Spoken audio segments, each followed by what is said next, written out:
The western coast of Newfoundland.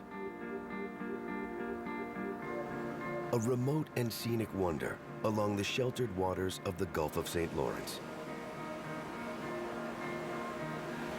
Peering into the pages of geological history and exploring one of North America's great wildlife frontiers. The coastlines here have it all. The magical wonders of Gros National Park. The rocks and the fossils of Gros National Park tell a story of ancient life on this planet and how the Earth really works. The discovery of some of the earliest human remains on the North American continent.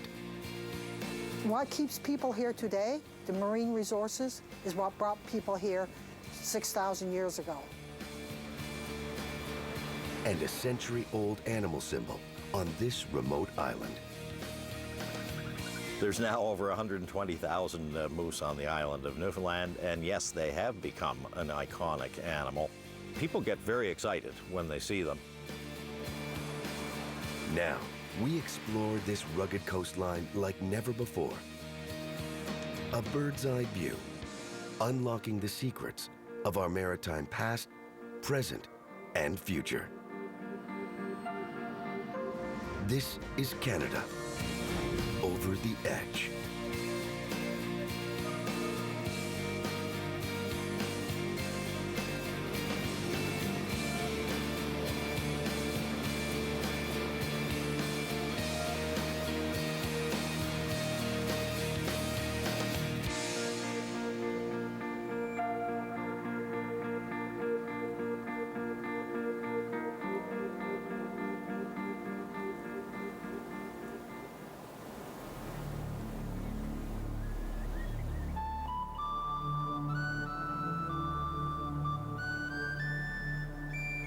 High above the island of Newfoundland, the town of Stephenville marks the beginning of a journey along this remote coastline.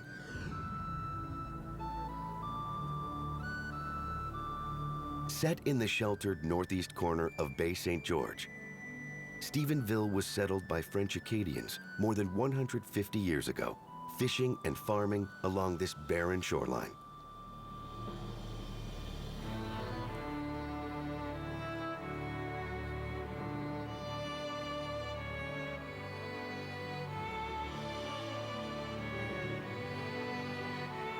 Today, it is the regional hub for the southwest corner of the island, home to more than 25,000 people.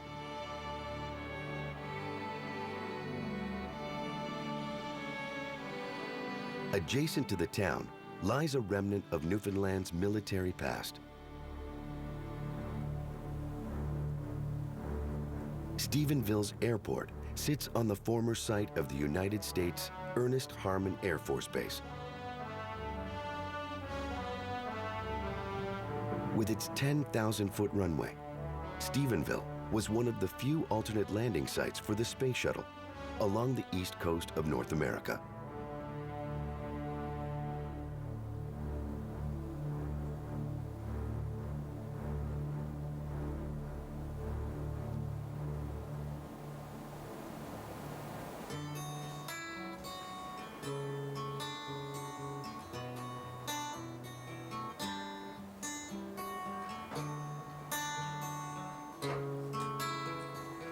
Heading west, the remote Port Peninsula is one of Newfoundland's scenic and cultural gems.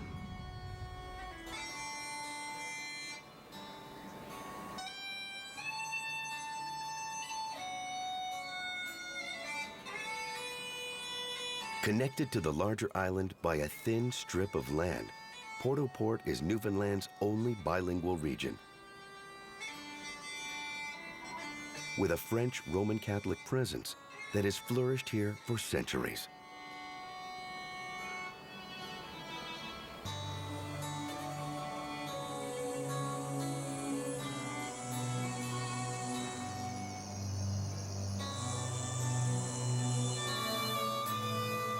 The French shore, as it was known, remained under French influence until 1904, when France gave up settlement rights on this coast.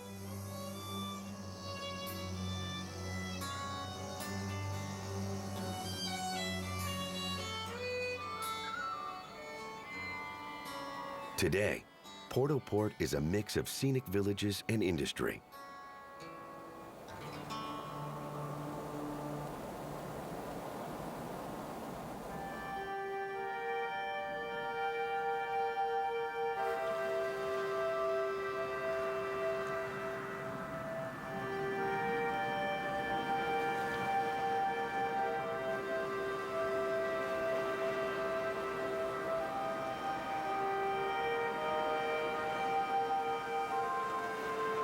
Here, on the southern shore of the peninsula, limestone quarries have operated for more than a century.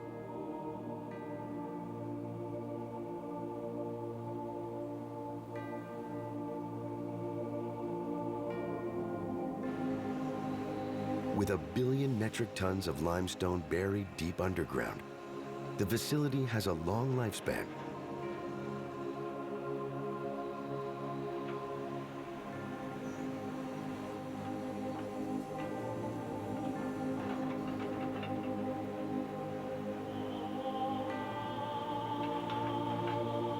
Today's operation extracts more than 2 million tons of material each year.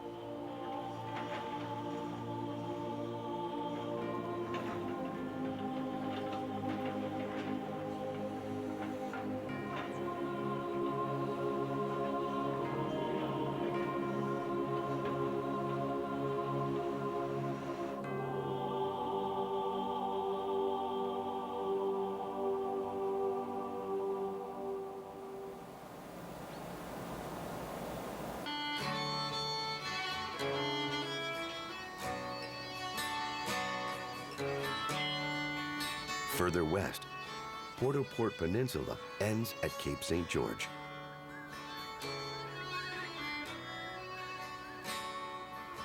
With a stunning, towering array of limestone, shale, and sandstone cliffs.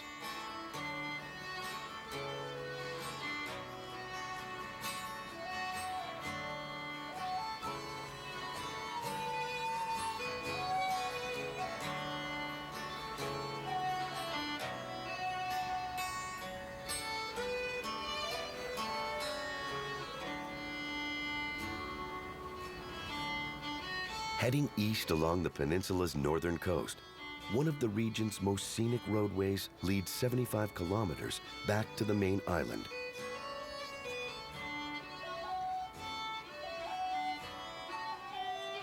Here, more cliffs, rocky shoreline, and incredible sandbars make Port-au-Port one of the Southwest's great untouched wonders.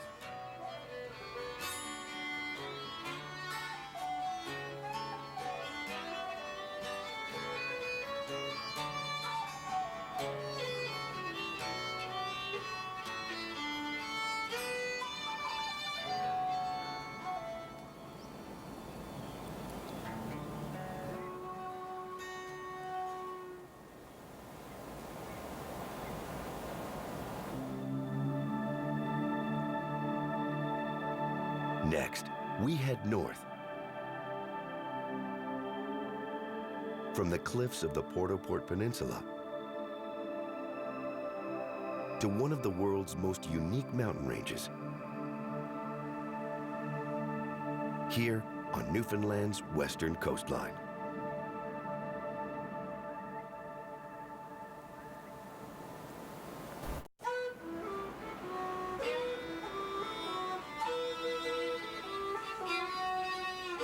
From the coastal outpost of Stephenville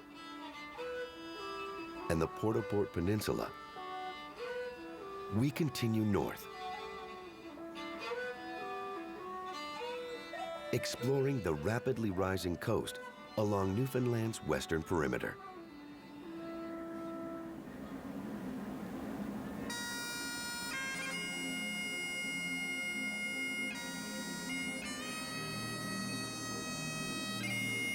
Inland, a late summer sun slowly burns a shroud of mist off the green western hillsides. revealing an incredible mountain chain.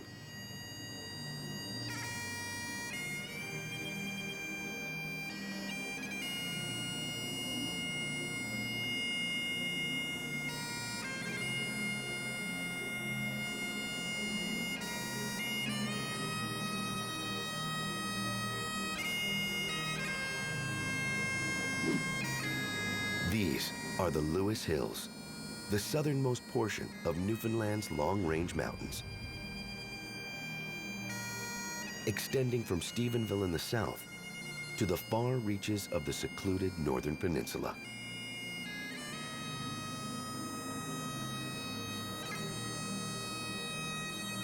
With scattered boulders and vast flat plateaus, the Lewis Hills seem of another world.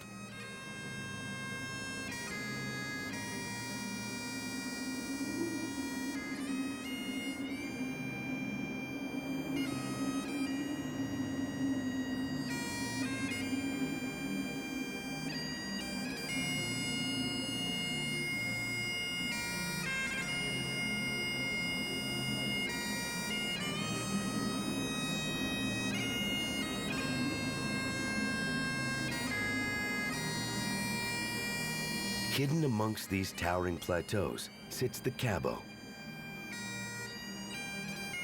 At 815 meters, the highest point in the province.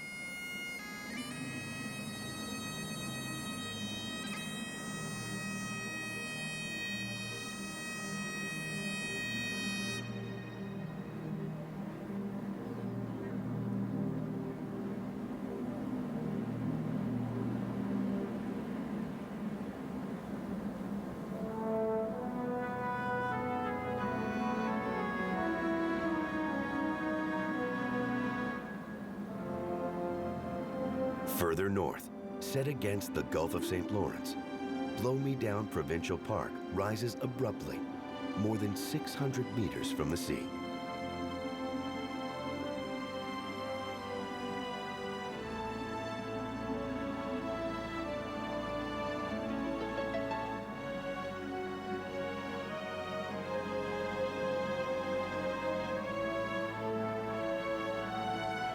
Local legend claims the park's name was born when a sea captain dropped anchor at the foot of these mountains.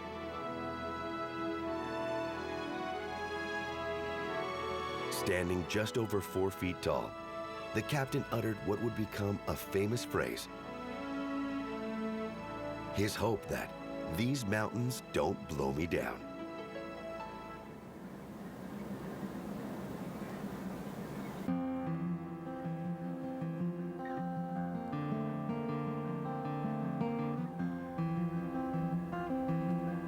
Inland and back to civilization, this is the city of Corner Brook. Nestled between the mountains and the sea.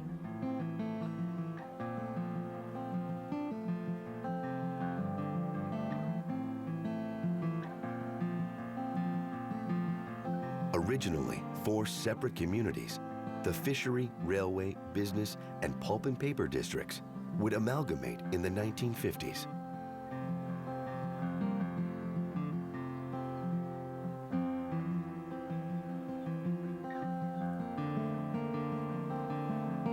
Today, with just over 25,000 people, Corner Brook is the largest city in western Newfoundland.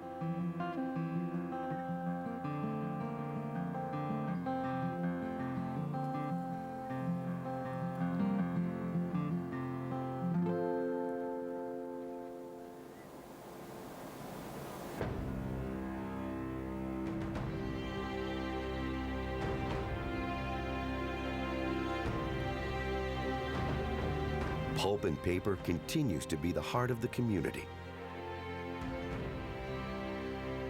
with the industry controlling more than 3 million acres of forest across the province.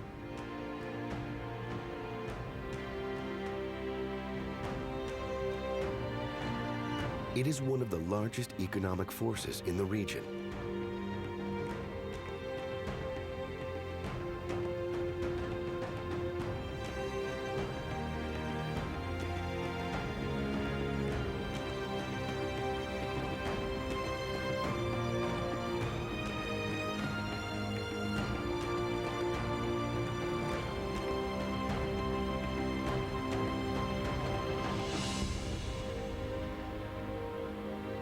But Corner Brook's biggest feat may be its perseverance in the face of economic hardship.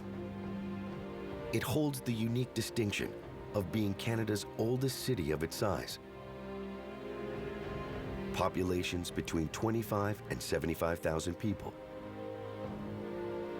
with others either growing into major cities or fading into oblivion.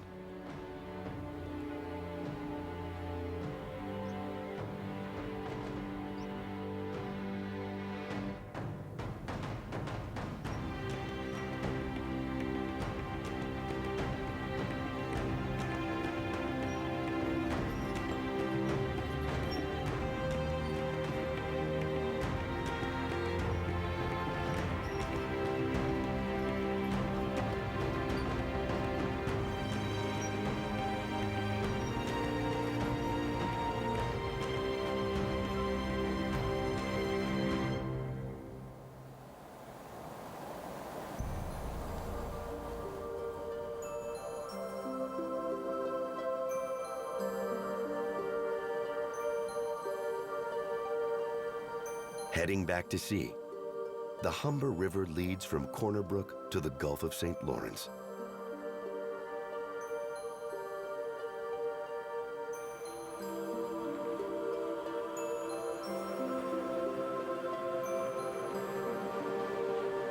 In the distance, the sensibly named estuary, the Bay of Islands.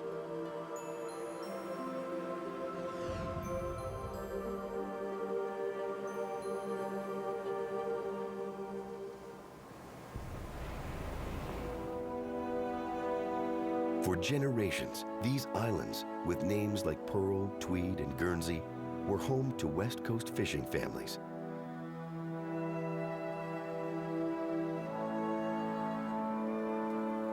Today, the many islands and fjords are an attraction for kayakers and explorers. One of the top outdoor attractions on the western coast.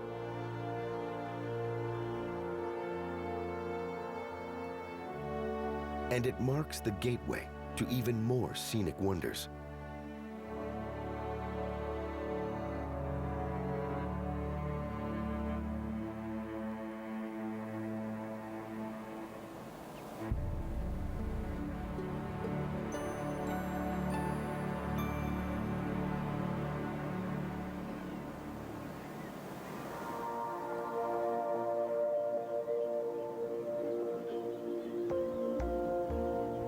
From the Bay of Islands, we continue to one of North America's best-kept mountain secrets. Gros National Park.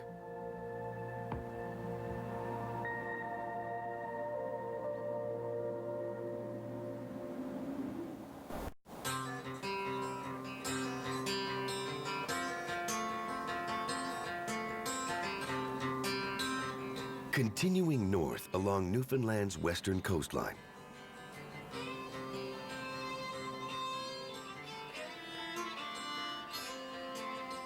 With territorial disputes between the French and English extending into the 20th century,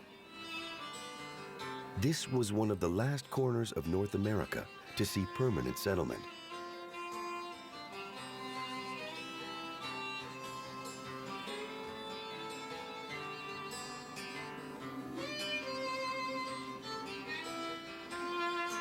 Even today, the region is sparsely populated.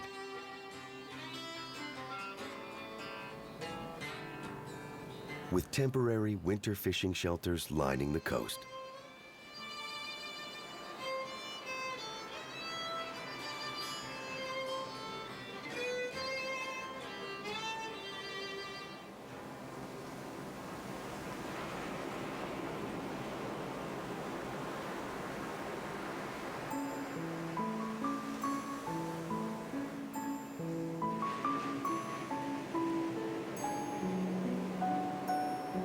North of the Bay of Islands, the Newfoundland perimeter rises along Cape St. Gregory.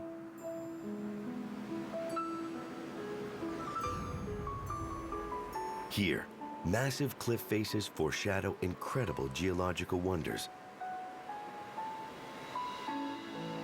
along these northern reaches of the Appalachian mountain chain.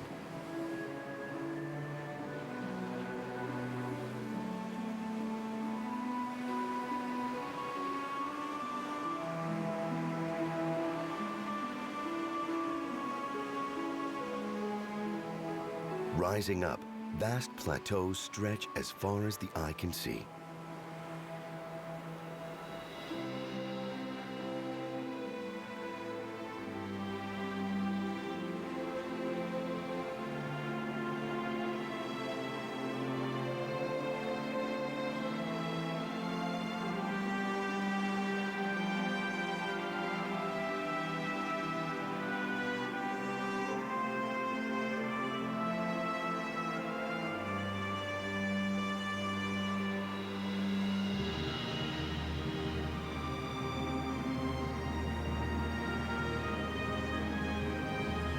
Far below, Trout Pond marks the entrance to the East Coast's scenic gem.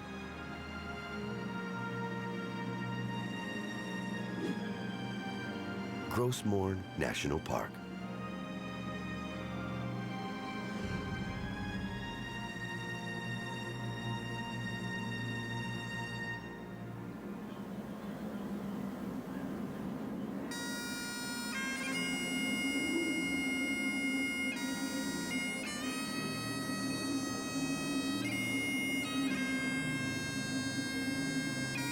Here, Gros Morne's famous tablelands mark one of the only places in the world where the Earth's mantle is fully revealed.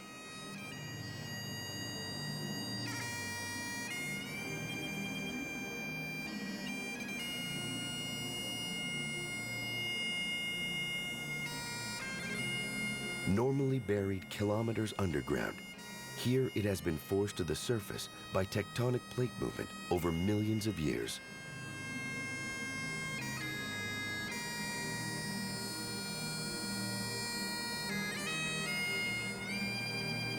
The result is a barren, desert-like landscape with little vegetation or human contact.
Beyond the tablelands, Gros Morne continues stretching more than 1,800 square kilometers. Centered around the Gros Morne mountain itself, this has become a pilgrimage for hikers and explorers all over the world.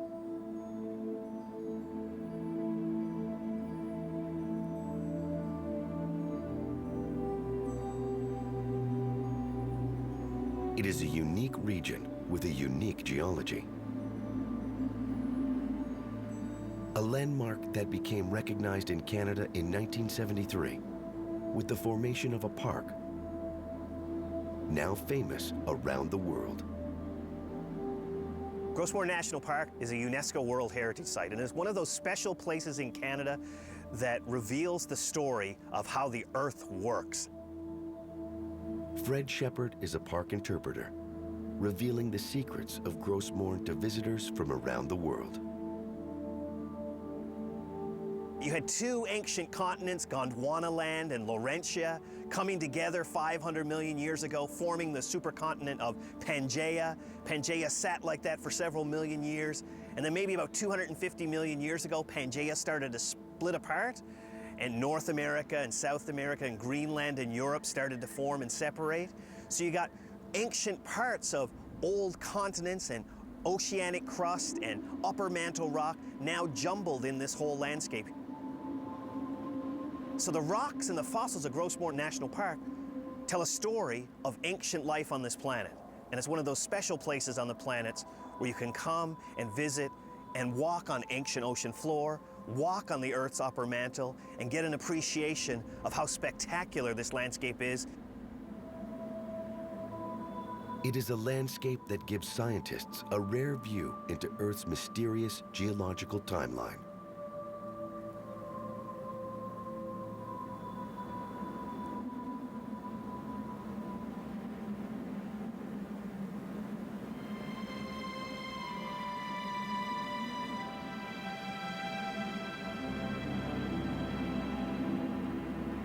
So you look at those rock layers and look at those fossils, and each one of those layers tells a story. It's like a story of an old ancient book, and each page reveals a different plot line in that story. And geologists can go and look at those individual pages and read the plot lines from those individual pages based on the fossils that are found in those rock layers.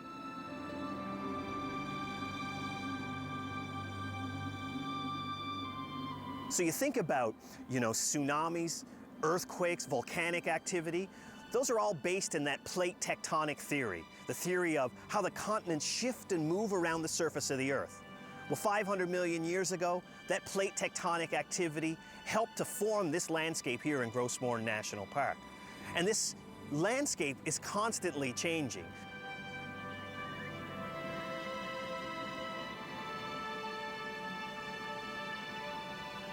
But for Shepard, the mystery of Gros Morne cannot be studied on paper.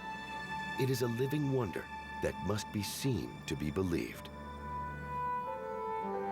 People come here because it's a special place. It's a journey. It's a journey for them to come to a wild part of our country, a national park that doesn't see a lot of visitors. Sure, we get 175,000 visitors approximately every year, but that's not a lot of visitors. People come here and they realize that they can hike on a trail or go into the landscape and be left alone in the landscape.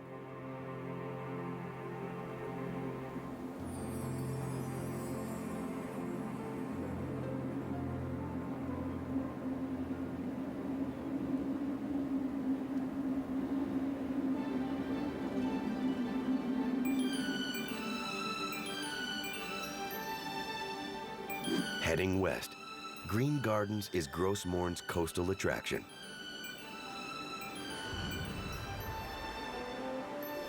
Leading north from the tablelands, it is a 5-kilometer-long stretch of shoreline.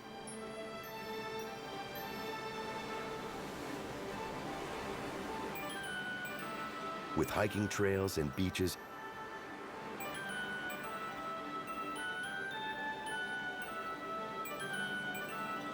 set against rough seas, volcanic rock formations, and scenic coves and inlets.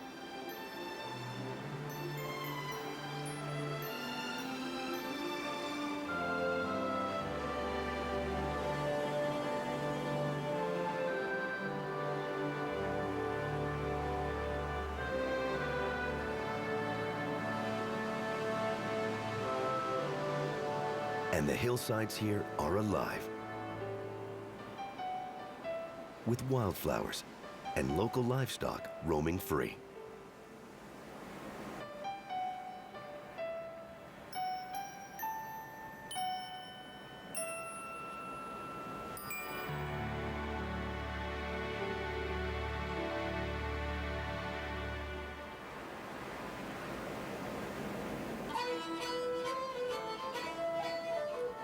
Next, we head inland as the wonders of Gros Morne continue.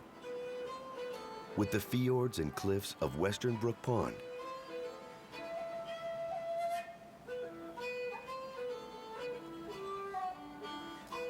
and the story of this island's most famous but unlikely symbol.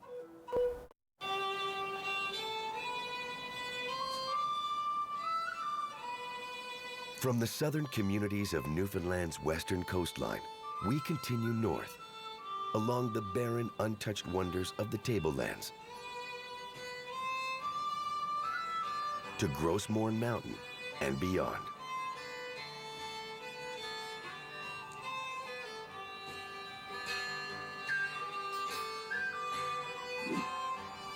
Next is Baker's Brook Pond.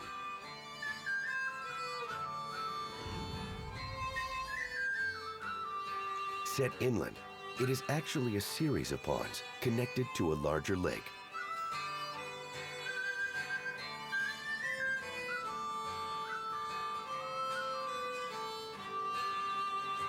With incredible cliffs and popular trails, this area is a top destination for hikers and cross-country skiers.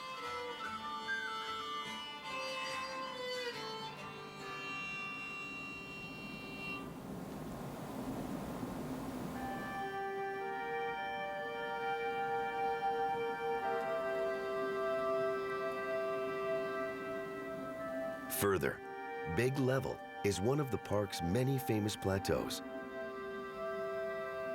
with shattered rock and boulders stretching for miles.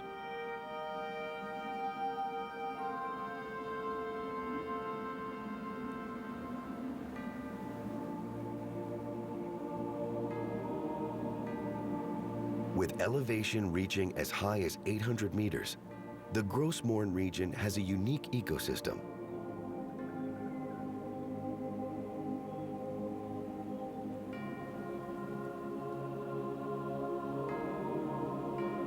From the lush lowlands to soaring plateaus, more than 1,000 plant species flourish.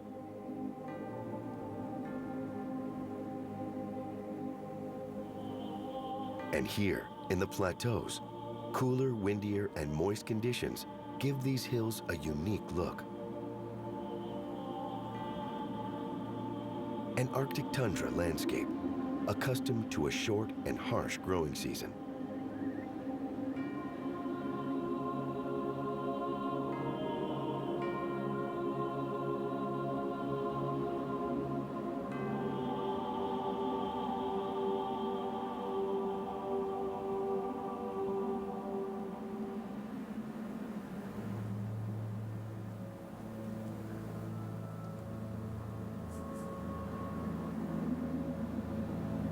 And unbelievably, high in these hills, secluded from civilization, one of the world's most incredible animals roams.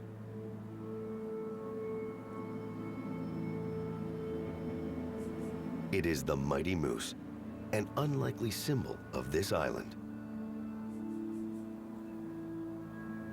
Well, it's interesting because moose aren't a native animal to Newfoundland. They were brought here by the Newfoundland government in 1878 and 1904. The original introductions consisted of only 3 pair of moose. The moose were let go by the provincial government, and they were told to go forth and multiply. The moose seem to have taken that directive pretty seriously. There's now over 120,000 moose on the island of Newfoundland, and yes, they have become an iconic animal.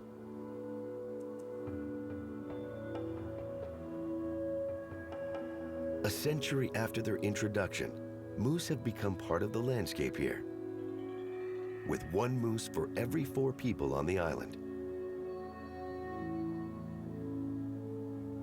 Visitors come here from around the world to share in this spectacle.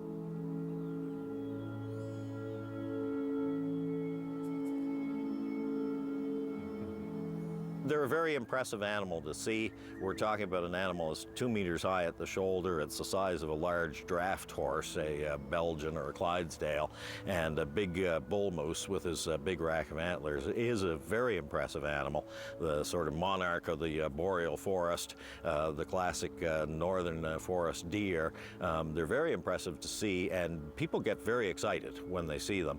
And here in Newfoundland, with such an abundant population, you do sometimes see them right along the roadside. You don't necessarily have to go tramping around the woods.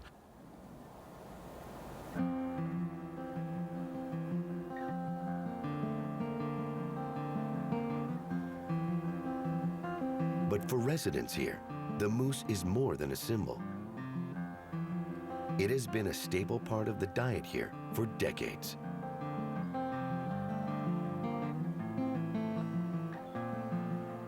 They were introduced as an extra food supply for Newfoundland residents, and it was at a time when the native caribou herds had been hunted very heavily with commercial hunting and all that sort of thing.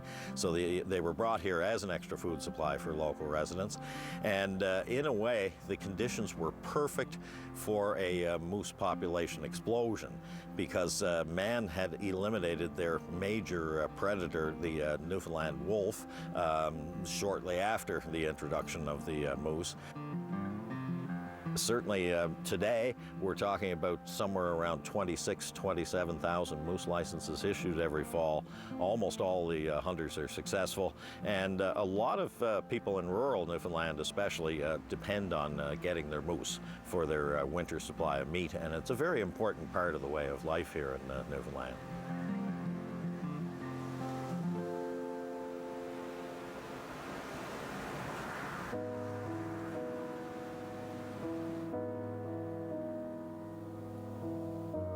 And with the population explosion of the animal here, drivers all over the island know to watch out for this formidable creature.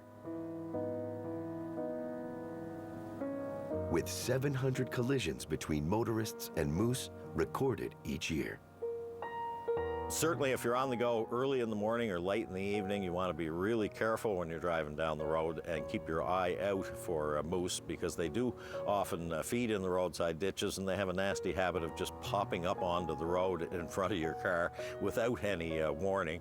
And especially in times of low light conditions early in the morning and late in the evening, when I'm driving down the road, I often I've got my eyes kind of halfway tuned to the ditches, and if I happen to see a bit of a glint of light coming from the ditch, that's my headlights bouncing off the moose's eyeballs, and sometimes that gives me the clue that I had better be ready to slam on the brakes.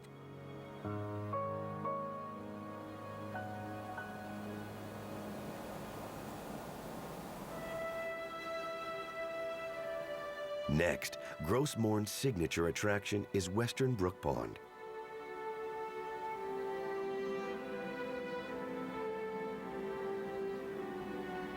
It is a freshwater fjord with stone walls more than 600 meters high, carved by glaciers tens of thousands of years ago.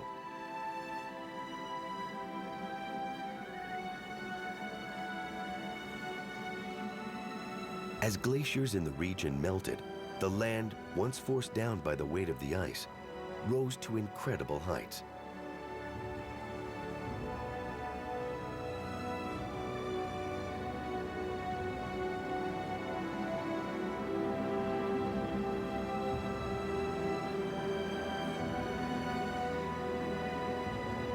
Western Brook's connection to the sea was cut off, and the 30-kilometer-long pond was slowly replaced by fresh water.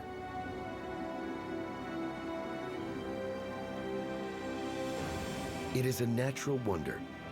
With water so fresh, it is categorized as ultra-oligotrophic, the top purity rating for fresh water in the world.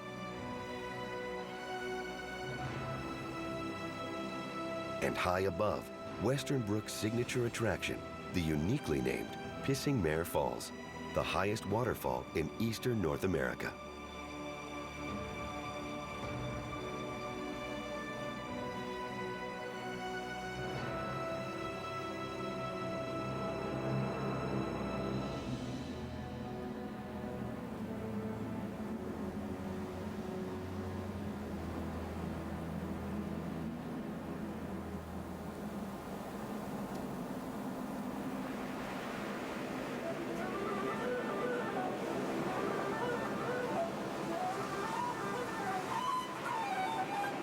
Next, we continue north as the high coastal plateaus of Gros Morne are replaced by lowlands. And geological mysteries become cultural mysteries. High above North America's earliest human settlements.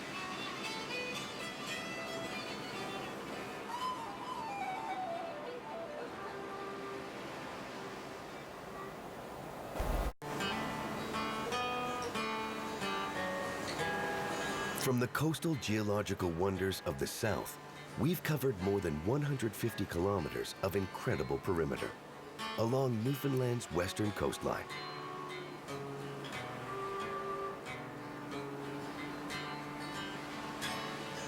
Now, the last few miles along this aerial journey.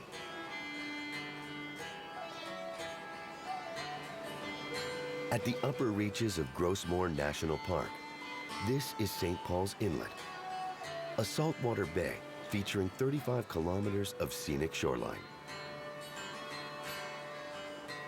Popular with kayakers and bird enthusiasts, the fishing and logging industries here have been gradually replaced by tourism with the formation of the adjacent national park.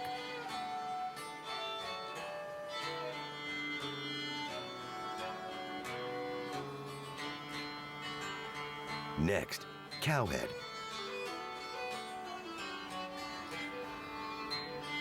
This area has seen settlement since the 1800s, the site of a strong herring, cod, and salmon fishery, and the site of Newfoundland's first offshore oil project in 1867. An industry today that is worth billions of dollars annually.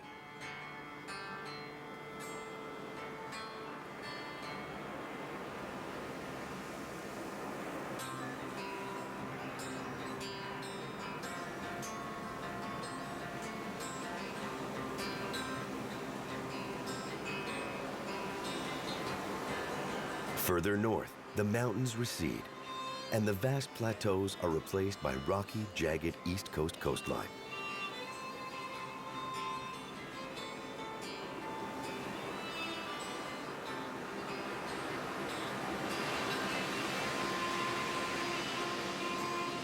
This is the gateway to Newfoundland's Northern Peninsula, a 200-kilometer stretch of barren beauty.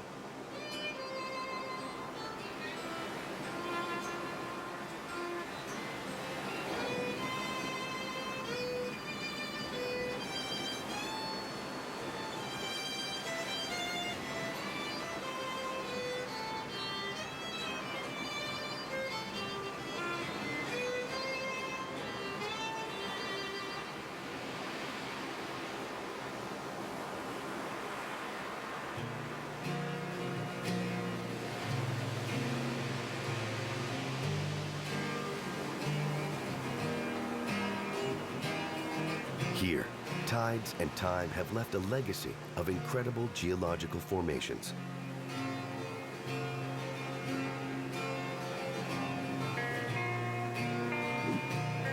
This is the Arches Provincial Park, a massive block of limestone separated from the seashore by centuries of crashing waves.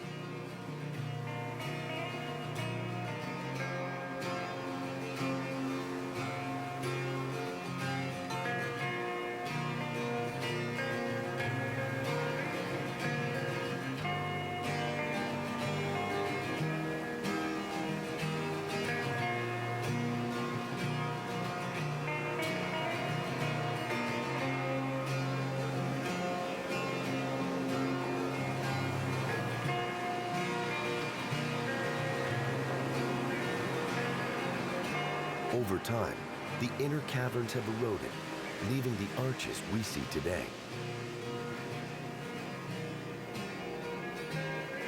It is an attraction for visitors throughout the region, walking beneath these rock openings, or simply taking in the power of the sea.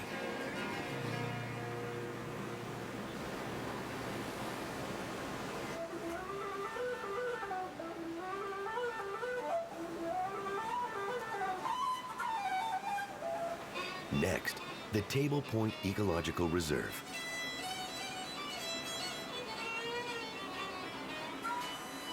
While this stretch of coast is home to diverse animal and plant life, the Table Point Reserve is for the protection of fossils.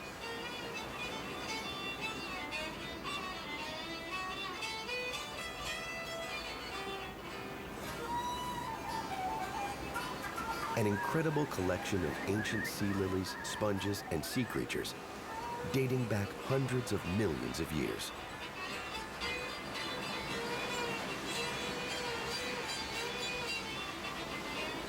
Continuing north, a return to civilization.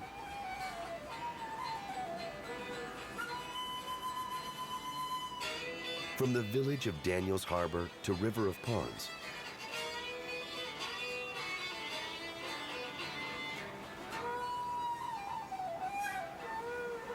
far removed from the island's main population centers, the few hundred residents here rely on the fishery for sustenance.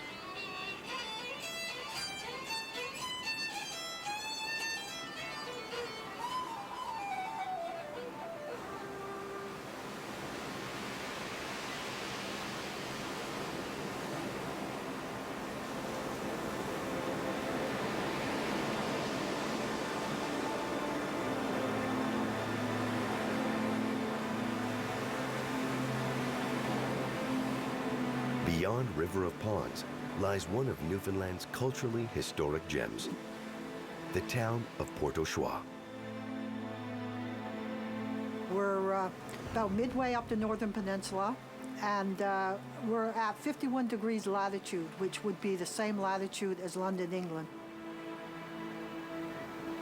The main industry here is fishing.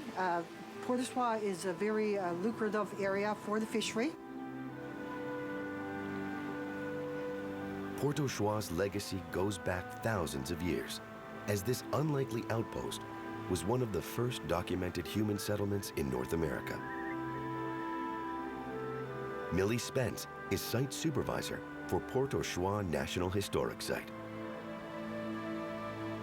What's so interesting about Choix is our cultural history. That dates back about 6,000 years. This area was occupied by various groups of people. First of all, the Maritime Archaic tradition, which are descendants of the first people ever to enter the New World. These people entered the New World about 12,000 years ago, and their descendants arrived here in Choix around 6,000 years ago. But that wasn't the end. There were other successive cultures called Paleo-Eskimos that came here, and they came to a site called Phillips Garden, and archaeologists continue today to excavate this particular site.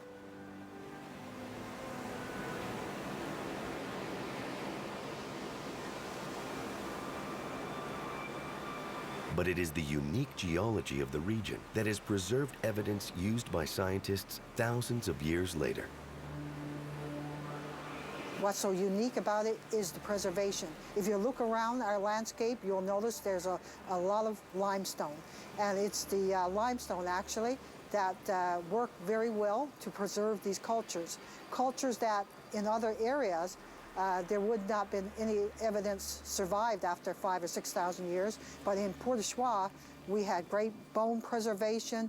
And from that, archaeologists have been able to study bones, any material, to learn more about the cultures, what they were doing here. And while the west coast of Newfoundland has changed dramatically over the years, many facets of life remain unchanged.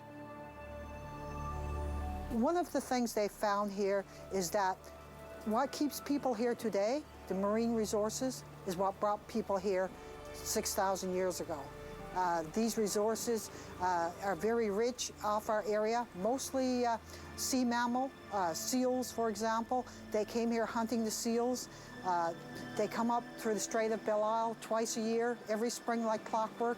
They come to Choix, and the Dorset people, for example, would have come on a seasonal basis for about 700 years hunting seals. Today, our local hunters hunt seals in this area as well.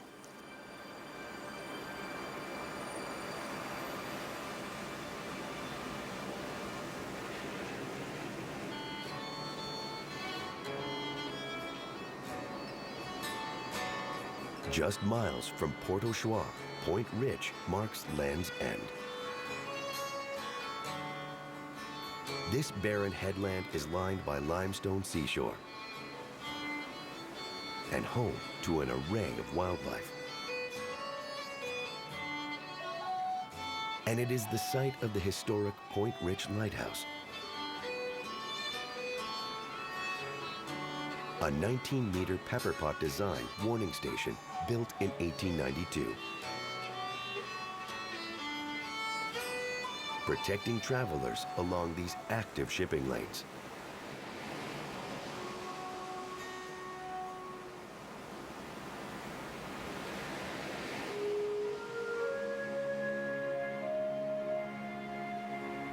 From Gros Morne to Port au Choix, the western coast of Newfoundland is a natural and cultural wonder, revealing the secrets of our geological past and the earliest clues to human civilization. Its diversity of life and breathtaking beauty will carry it into the future. Here on the edge of Canada.